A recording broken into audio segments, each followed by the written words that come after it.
Some of the tools you'll be needing: 8mm, 10mm, 12, 14, a couple of ratchets. Got a number 4 Allen wrench here, some extensions, some screwdrivers. Very important. Get yourself a little Torx set like this. It's like T8 all the way to T30. You'll need them. You'll have to remove the bumper and driving lights. You have some brackets here on both sides and some Allen screws. You need to remove those. And you have to take the brackets off, otherwise you can't slide the bumper out. Then you'll start removing these screws right there, here, there, there, there. Take your airbox inlet off. You got two 12mm.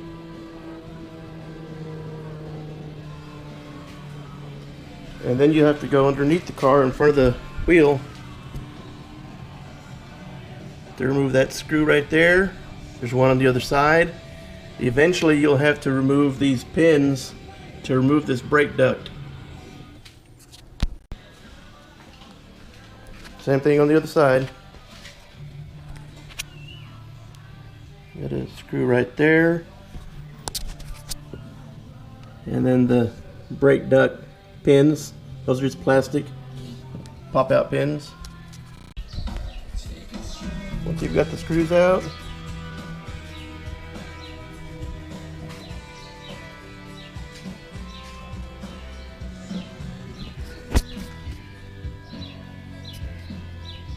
can't really see that one, but I've got those out.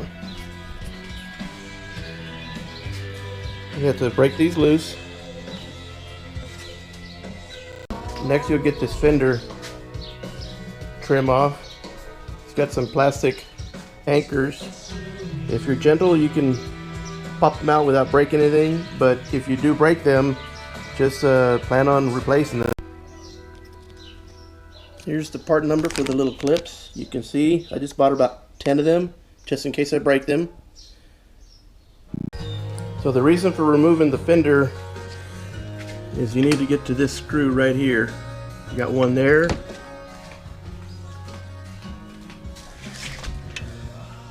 And right there. Then you'll have to go to the underside of the car. I've already got my car lifted up. Get a screw here, here,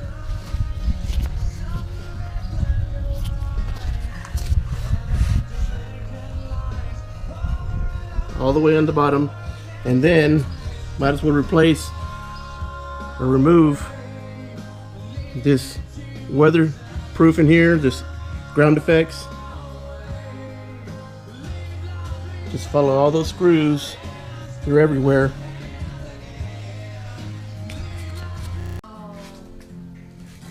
So there are 13 screws in that lower panel. And bumper's off now.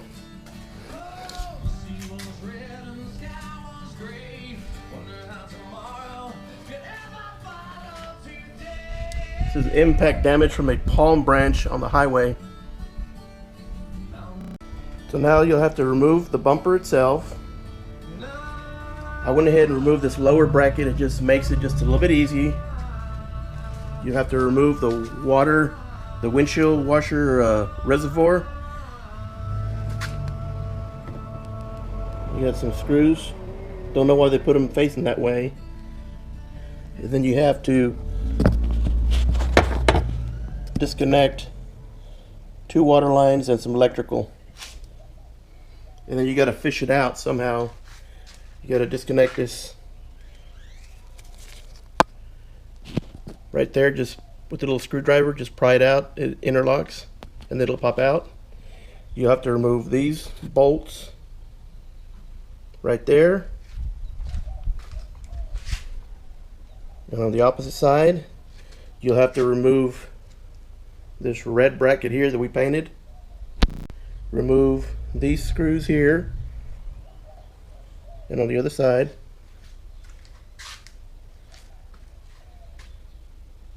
And then you can take your bumper off. I also went ahead and removed these 5 screws here and over here and just move this bracket out of the way. It's just a lot easier to work. You don't have to move it, but it just made it easier for me. You have to remove that one nut right there that holds your air cleaner, your air filter. Okay, now we'll have to remove the brake ducts. You got one screw there.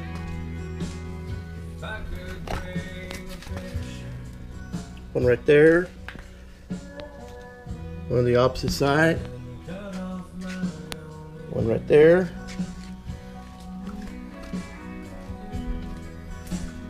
You have to take this duct off right here. There's the screw right there. And it just slides out.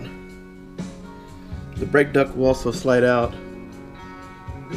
From that, just take that screw off right there.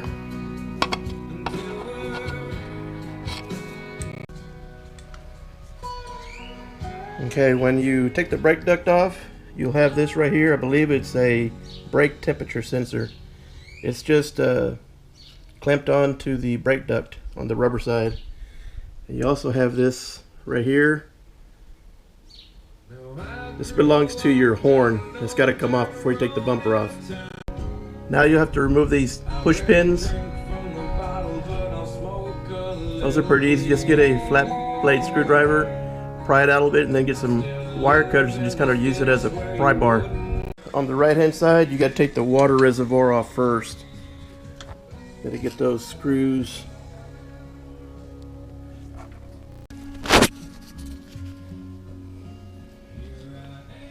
You'll need to remove this plug here. And you got 2 hose connections. They're real simple. You just slide the little black part down and pop out the hose.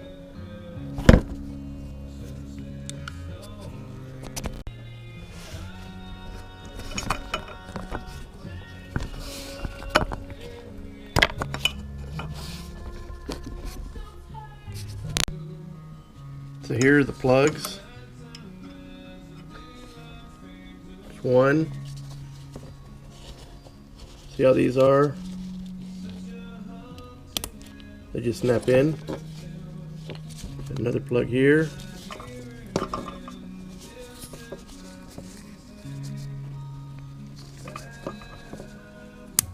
They'll just snap in.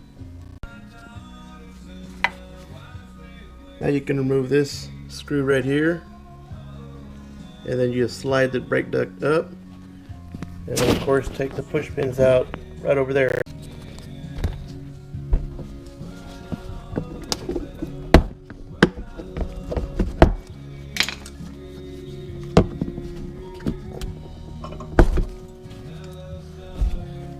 That's one. I'll do the second one the same way. The driver's side duct comes out in 2 pieces. Here's one piece, and here's the second piece. You have a little plug you got to remove here.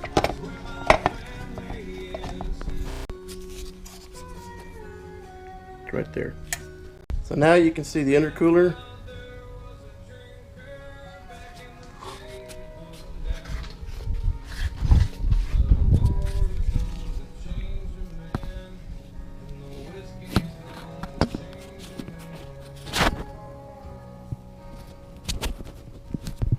That's one of the clips on the driver's side.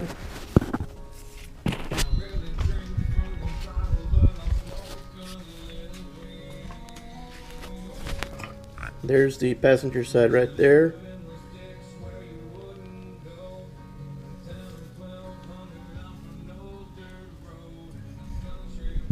So now I'm going to go ahead and remove this, where all the latches go.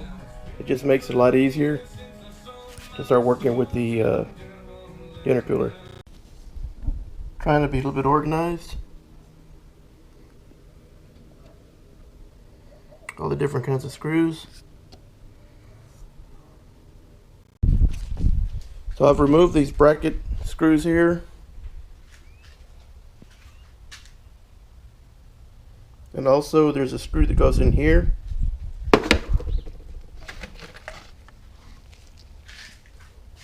Looks like that. That's to release the radiator. And then this should just come up. Take this screw off. And then I'll hang it on here.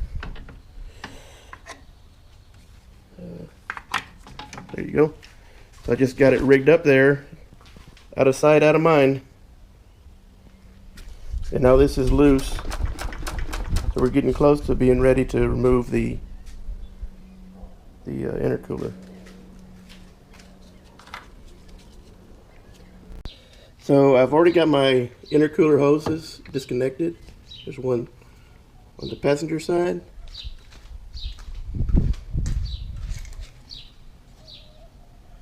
And one on the driver's side. Very important to remove a screw. It's located right up in there.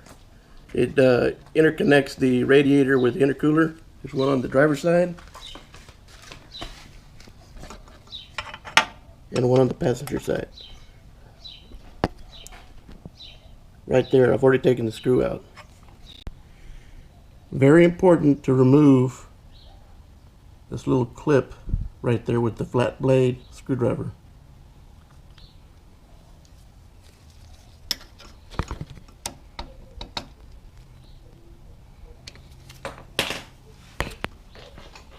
I'm gonna hold it.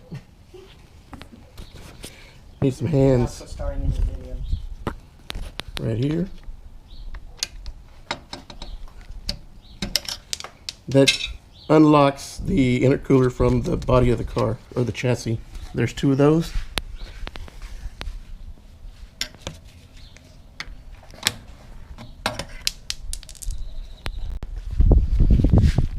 Now you can remove, or you can move the radiator.